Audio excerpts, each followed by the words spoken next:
Agent મારફતે Belarus ગયેલી મહિલાને એજન્ટે ફસાવી દીધી હતી. જો કે આખરે તે સુરત એરપોર્ટ પર પરત ફરતા આપવીતી કહી હતી. બેલારુસમાં ફસાયેલી નવસારીની મહિલા સુરત એરપોર્ટ પર પહોંચતા જ આપવીતી જણાવી હતી. મહિલાએ કહ્યું હતું કે એજન્ટના કારણે બેલારુસમાં ફસાઈ હતી. સ્ટ્રોબેરી પેકિંગમાં 50 થી 60 હજાર પગારનું કંઈ મોકલી હતી અને બેલારુસમાં જઈ તબેલામાં કામ કરવામાં આવતું હતું અને રહેવાની પણ યોગ્ય સગવડ ન હતી. ભારત પરત ફરીને ખૂબ જ ખુશ થઈ છે.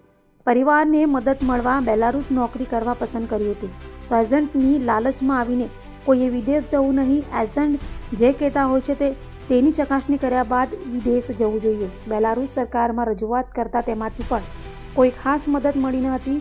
ત્યાંની સરકારે કહ્યું તમારા એજન્ટે ખોટું કર્યું છે.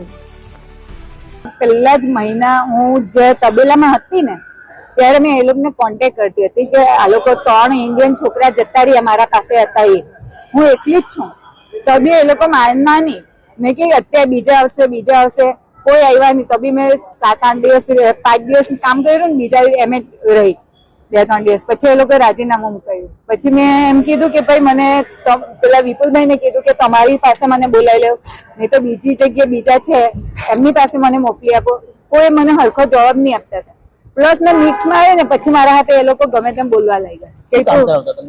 તબેલામાં ગાયનું દૂધ કઢાવતા હતા. તમને શું કીધું હતું જોબ માટે એવું કીધું હતું કે સ્ટ્રોબેરી પેકિંગ ને વેર હાઉસ મતલબ એમ કેટલો પગાર આપશે એવું કીધું હતું? 70 થી 80 હજાર પગાર કીધું. પછી શું કામ કરાયું? 8 કલાકના ને તબેલામાં દૂધ કાઢવા મોકલી આપ્યા. અમે કઈ ગાયનું કરવા નહીં ગયેલા. અમને કઈ કામ કરવામાં અમને વાંધો નહીં હતો ને જે કામ કરવા માટે ગયેલા અમે છોકરા મૂકીને શાના માટે દેવું કરીને ગયા. અમે બી દેવું કરવાનું. હવે અહીંયા હું આવી છું દેવું કોણ કરવાનું? પેલા ભાઈ એજન્ટ માટે શું કહેશે? હું એજન્ટ માટે એમ જ કહું કે મને મારા પૈસા મને પૂરા જોઈએ. પ્લસ કે આવી રીતે કોઈને ફસાવતા નહીં ને કોઈની લાઈફ ખરાબ નહીં કરતા. કેટલા રૂપિયા આપ્યા? મેં 5.5 લાખ કેસ આપેલા એજન્ટ. બીજા લોકોને આ રીતના મોકલાય છે એને લઈને શું કહેશો જતા હોય છે? હું તમને આના માટે નેક્સ્ટ ટાઈમ હું તમને વાત કરીશ કે બીજા ત્યાં બહુ બધા ફસાયેલા છે.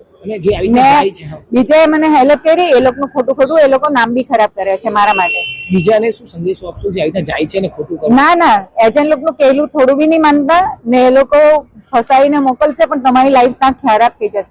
આજે જ મને પ્લેનમાં પંજાબના ને રાજસ્થાનના ને છોકરા લોકો સ્ટુડન્ટમાં ગયેલા ને એ પોતે કહેતા હતા કે તાના વ્યક્તિમાં 40,000 ને 50,000 પગાર નથી તો આપણો તો હું અહીં આટલો બધો.